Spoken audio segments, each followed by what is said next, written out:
Good morning, YouTube. It is Monday, which is my favourite day of the week, I think, at the moment. I just love it's like the quiet. It's me and Charlie. We get back, and after dropping off Lilith, and it's just me and him. And it's so nice to just have time with just me and him. Because normally it's all three of us, and it's hard to give attention to two children. Got really dry mouth this morning. I thought I'd show you so I don't look like I know I normally look like a homeless person on my videos, but Matt actually trimmed my hair for me last night because it's going a bit crazy and I haven't had the chance to get down to a hairdresser's. My mum did give me £30 to voucher to go down to the hairdresser's, and I'm trying to decide what colour to dye my hair. I think you can tell it's kind of like this is like kind of half lighter colour, and then it's like more of a gingery colour down here. I want to go blonde. I used to be blonde when I was 18, and yeah, that's what I'm trying to go for again. But I think all this bottom half here is like a gingery colour. I think you can tell by the camera. So yeah, I'm just I do have my hair down now and then. It will have to go up again in a minute once I start cleaning and get this house sorted. Sorry, I'm watching Toby. He's managed to get his head inside a cup. Toby isn't the most smartest kitten we've got. Yesterday he went outside. It's the first time I've ever heard him hiss. He was sitting on our wall and he hissed, and I don't know what he was hissing at. And it's this massive ginger Tom that lives just across the way. His name's Morris. Matt's spoken to his owner before because we thought we'd lost Kit. So Matt went round and said was looking for her, and then he ran into Morris's owner. And we do see this giant ginger Tom a lot, but now my cats go outside. They've been going outside for 9 months? No, because Toby's 9 months. It must be a year now, because they've been inside cats since we got them, so 7 years ago. And then Arthur decided she wanted to escape, and we just let them all out. And so now they're like really territorial, and poor Morris, he doesn't get a look in. Arthur's always up there. Anyway, I saw Toby hiss at him, and his tail was like massive. Hello, Toby. But yeah, he's still a baby in my eyes, even though he's grown so quickly. He won't be the last one to our cat family. We're getting a loft extension done next year, and once that's done, we'll probably get 2 more. I can show you my nails this morning. I actually paint my nails last night. It's the one thing I really like doing is paint my nails. I've got a massive nail varnish collection. What am I talking about today? Yeah, that was my topic for today. Was anxiety and depression. So I suffer from both. I've suffered with depression, according to my mother, since I was 11 years old. The boys are playing. And once my dad left, my mum had to refer me to family counselling because I said I wanted to kill myself, which is lovely for an 11-year-old. So yeah, I've probably been suffering depression since I was 11. Most of the women in my family suffer depression. My mum, my grandma. But I took St John's wort for years and years and years on my own. I didn't want to go to the doctors because the whole point was I wanted to be a teacher at the time. It's just Toby come to see me. I wanted to be a teacher at the time, and I thought if I put it on my records, then it would go against me teaching. So not the case, but anyway, that's how I thought. So I didn't actually go and see a doctor until... No, I saw it. So I saw a medical professional when I was 11, the counselling and stuff. And then I saw someone else when I was 16, due to self-harming at the time.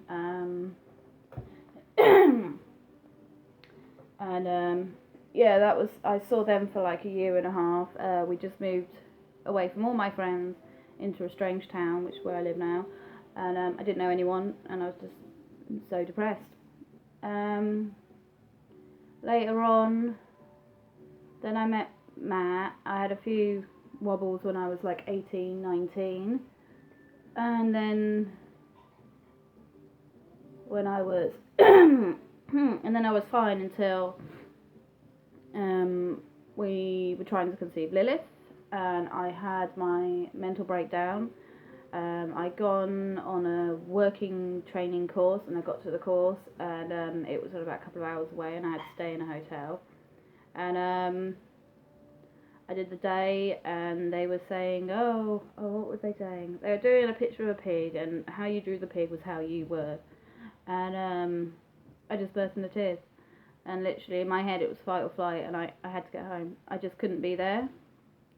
And I took the 2-hour train journey home, left this company, and then went straight to the doctor with my mum and got put on...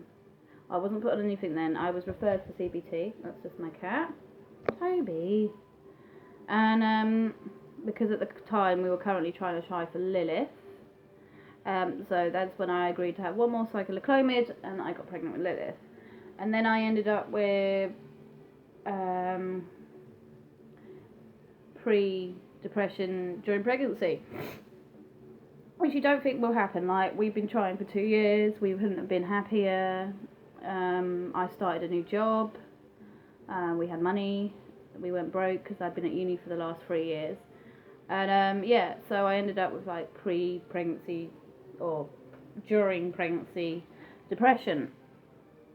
And so during my pregnancy, I saw a CBT counsellor.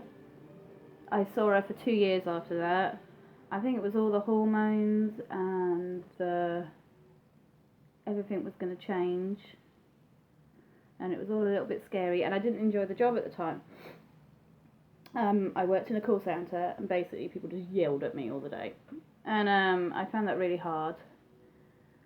So then I had Lilith, and she had colic. She never stopped screaming.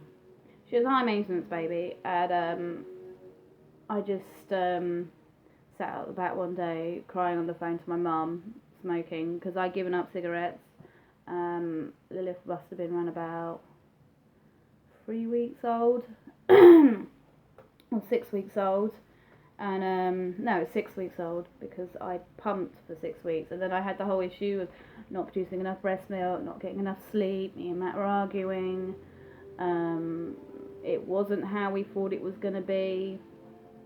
In your head, before you have a child, you think, oh, it's all going to be lovely, like, it's going to sleep when I sleep, I'll be able to do everything again, like, I'll still feel the same person, but in reality, you're not.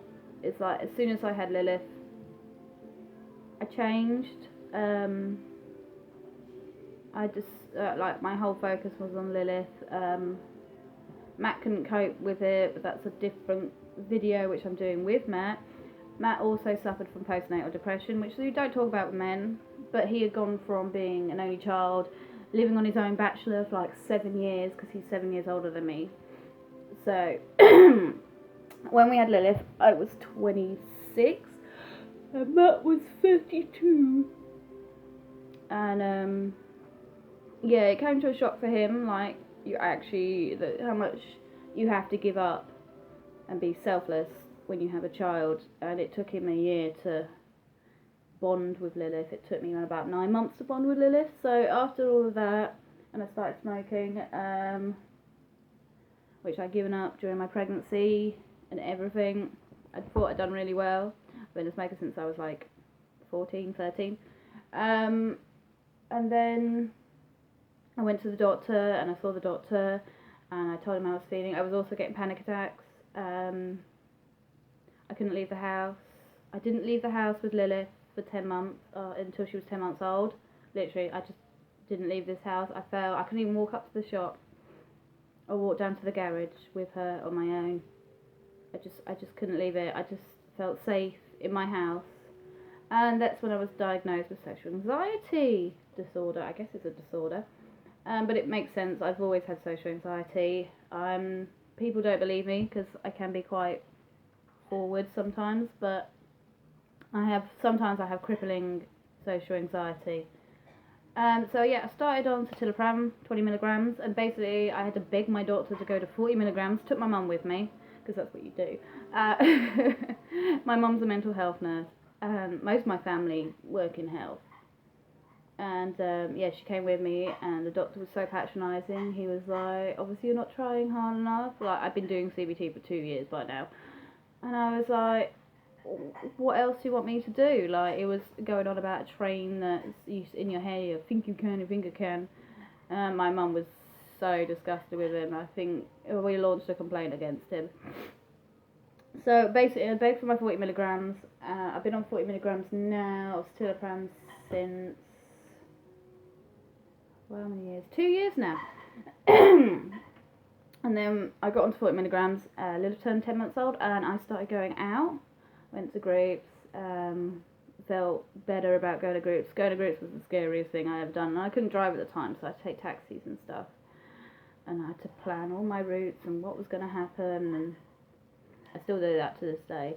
And then that's Charlie. And then we got pregnant with Charlie, and I cut my citalopram down to 10 milligrams, which did play a little bit of havoc. Near the end of my pregnancy, I stopped for a whole week before, 2 weeks before I actually gave birth to him. He didn't have any side effects. I went back on my pills after I had him. Unfortunately, the midwife let me down, and nobody told any of the midwives at the hospital. So I ended up having a panic attack the day after I had Charlie. Literally, I was like, I couldn't breathe. I just had to get out of the hospital. I felt like they were keeping us there, and the hospital I go to is like down in a dungeon kind of thing. It's not the nicest. And I got out, and I was sitting, and I had a cigarette, and I was sitting hiding in a bush on the phone to my mum. Normally call my mum or my dad. And I was just like, I feel totally insane. Like, they're going to take my child, they're going to take it away, they're going to take Charlie away. So eventually I self-discharged us both.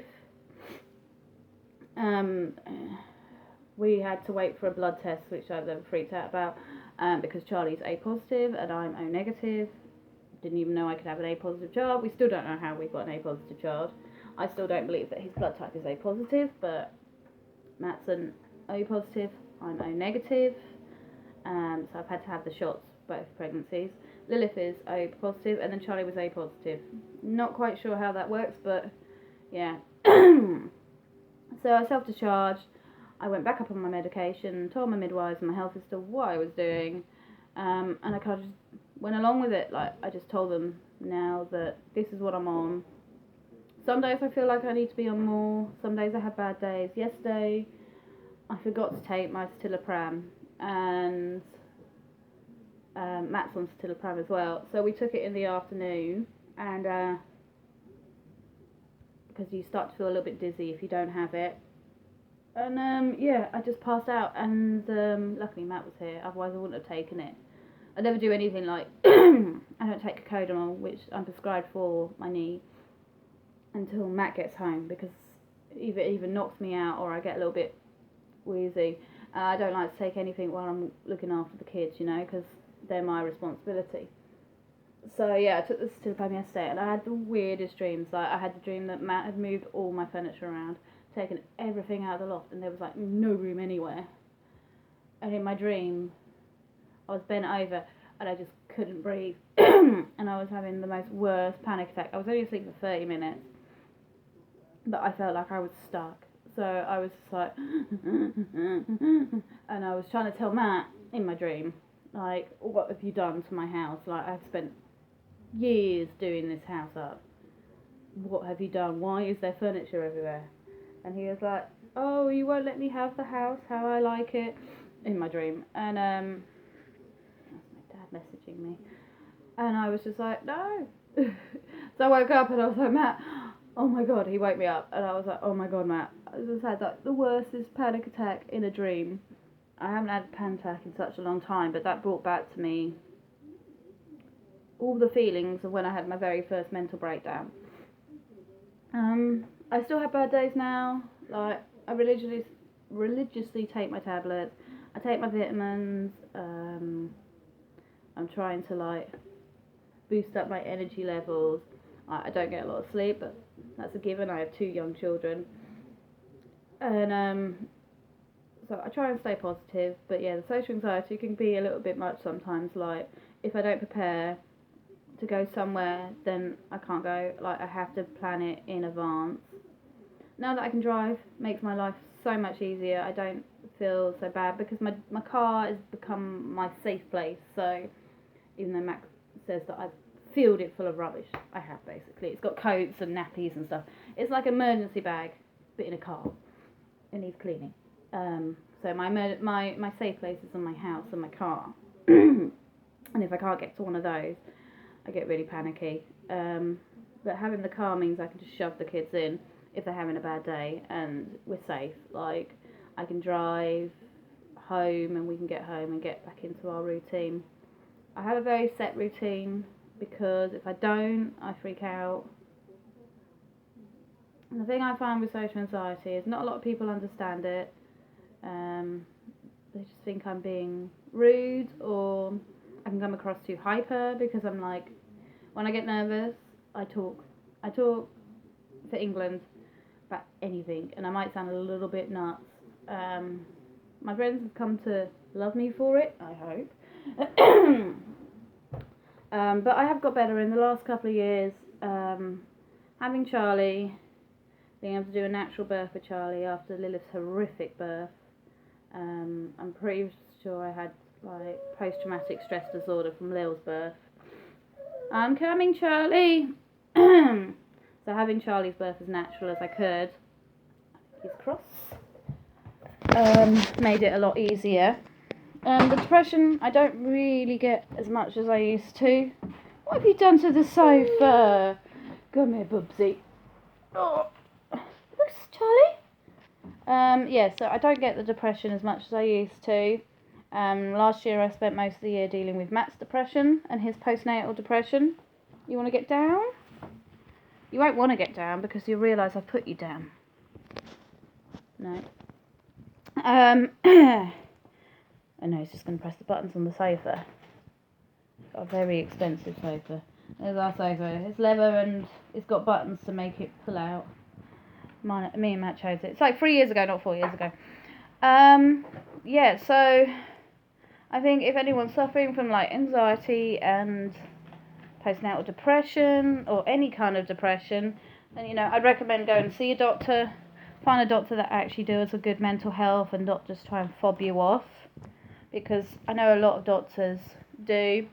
I find it more the English doctors that kind of fob you off. Like I see an English doctor at the moment, but I used to see a lovely Indian doctor, and she was just amazing. Unfortunately, she's left my practice now, and she just got it. She understood straight away. She didn't give me any of this spiel. Oh, it will get better. Blah blah blah blah blah. I'm not so impressed with medical health, especially in my area. I also have extreme anxiety going anywhere near the hospital due to post-traumatic stress disorder from Lilith's birth, and also my panic attack after Lilith's birth. So I can't go anywhere near our hospital. When Charlie was having his tests, Matt had to take him because literally I just couldn't go. Wow, really blowy so. But yeah, that's my story of my anxiety and depression. I'm staying on 40 milligrams, probably for the rest of my life. I have no issue with taking pills. Whatever makes me, if I feel happy, then the kids feel happy. If I feel up for it, then everybody has some fun. Matt being on pills has changed the dynamic of our household. Like, he is so much happier. He's a lot more chilled. He doesn't get angry about stupid stuff anymore. Charlie's just found I don't know if you can see. Charlie's just found a Playmobil pot of Lilith's. It's not allowed Play-Doh because he eats it. And I don't know if that's good for him. I'm going to make him some of my own. He's coming into the kitchen now. So yeah, that is my roundup. We're not doing a lot today. We're cleaning. I've got to go to food shopping, but I'm going to do that later. Sans kids. And I think Charlie wants some now. Oh, such a big boy. And we also got to chase up Charlie's physio. He wants half an hour. Chase up Charlie's physio and also chase up the health visitor so I can get him to see the orthopedics for his feet, which I showed a lot of pictures on Instagram. Charlie's such a typical boy. Every morning with the cat bowls, when they're empty, he just sits there and just throws them around like he's like some kind of child. I think he just likes the noise. There he goes. Oh dear. That was a good one, Charlie.